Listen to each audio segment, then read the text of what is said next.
Hello everyone. So Russia's launched a counterattack in Kursk towards Snagost. This is the first major counterattack by Russia of the Kursk special military operation. The first video is playing now. This shows a column of armoured vehicles of Russia's advancing towards Snagost. We see them in different locations being tracked by a drone as they advance. I'm going to have a look at the locations of that sort of thing in just a moment.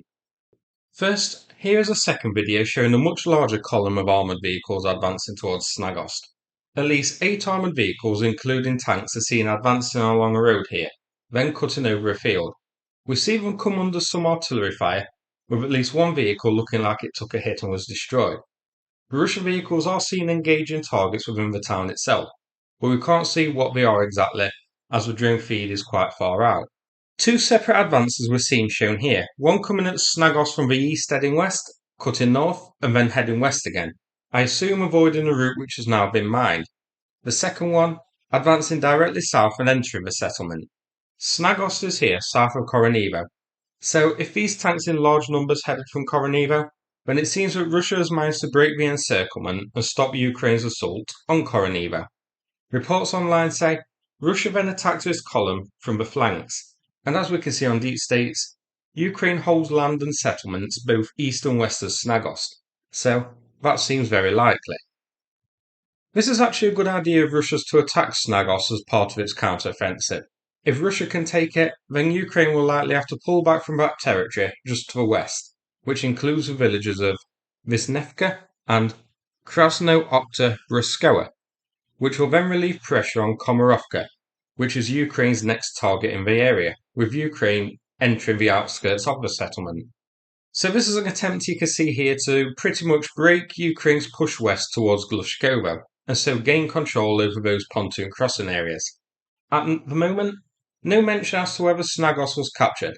Deep States is showing it as Ukrainian held still, that seems to be the general idea online, but the territory north of it is now shown as contested. We're going to have to wait and see what Ukraine's actual response to this will be, whether they'll launch a counter-attack of their own, or even cross the border elsewhere, such as near Tekhino, which will help divert Russian forces in the Glushkovo region and that part of Kursk, so they can't join this counter-attack too. At the time, Ukraine also looks to have gained some ground as well. This photo was shared online of Ukrainian soldiers looking perfectly at ease in a small village called Kulbaki. Kulbaki is shown here, one of a small cluster of villages centered around a lake or a large pond. Zoomed out, you can see it's here. So, southwest of Snagost, which we just looked at. Here it is on deep states. So this is a new settlement captured.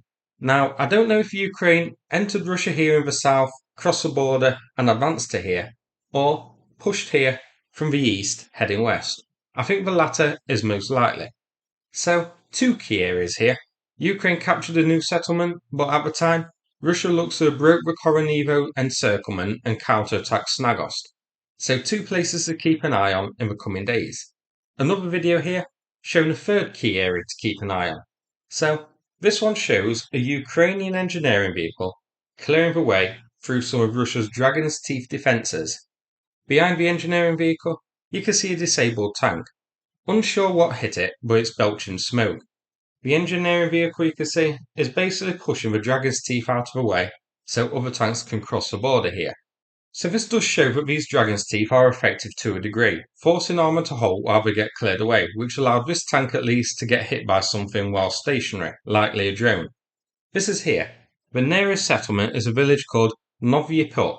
You can see this vehicle is crossing the border. And zoomed out, this is here, directly south near enough of Zvanoa and west of Tekhino. East of Tekhino even. This is the same region where we saw brimstone missiles being used to hit Russian positions. Now, we see a border crossing here taking place. And this is here, so this is a possible second front opening in Kursk, but so far we only have this video. A crossing has been made, but no idea yet if Ukraine pushed further, or what direction they pushed if anywhere.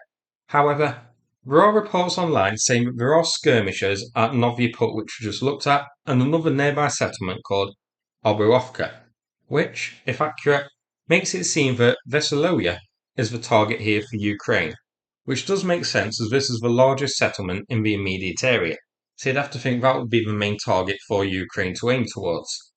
Now, moving away from territorial changes and the like, here's an interesting little video for you. This shows a HIMARS strike on a rare, bear with me a moment, ISDM Zemledeliye minelaying system. That was a bit of a mouthful. You can see that the vehicle is parked up next to a pontoon crossing when HIMARS hits it, destroying the system. These are quite rare, with only 3 of them on Oryx. Here's a photo of one, so you can see it's mounted on a truck and resembles an MLRS system. It has 2 pods of 25 rockets loaded with mines, which have a range of 15 kilometers. These allow it to deploy a minefield in minutes, so these sound pretty good and a pretty good target. And here's the geolocation of this one. So it's shown by the red marker. This is near a pontoon crossing, which you can see is near the foot, which has other pontoon crossings located on it. And here it is zoomed out, so this is north of Glushkovo. Not sure whether this was mining the area here, or if it was intended to cross the pontoon and then, carry out a mining operation along that area of Ukraine's push. So a few territorial changes here. Ukraine crossed the border, but it's unknown how far they actually pushed. Ukraine captured 1 new settlement, but then, on the downside, Russia launched a counterattack and looks to have pushed Ukraine away from Koronivo. So, there are definitely some areas we're going to have to keep an eye on in the coming days and see what changes here. So, that's it for this video. Hope you found it interesting. Now, before I finish, I'm going to play a video from Sanath about the ongoing fundraiser with him. The donation link is in the description. Thanks very much, and take care, everybody. Hello, HIMARS community. My name is Sanath. I'm a volunteer that's been helping the Ukrainian military for the past 2.5 years. I live in Ukraine and have been here for about 10 years. At the start of the war, my good friend Yuri, who was my gym instructor, went to join the military, and I stayed on to help support these guys. We've done lots of work along the way, so thank you for everyone who supported us. We currently have a fundraiser ongoing for an armoured vehicle, for an armoured vehicle. It's going really well. We've raised nearly £10,000. We have got £15,000 to go. The vehicle has already been purchased and is now at the garage. It's having a BMW engine installed, and then it will be taken to Ukraine to have the ceramic and Kevlar armaments installed. So with your continued support, we'll be able to bring this project to a successful conclusion. Thank you very much.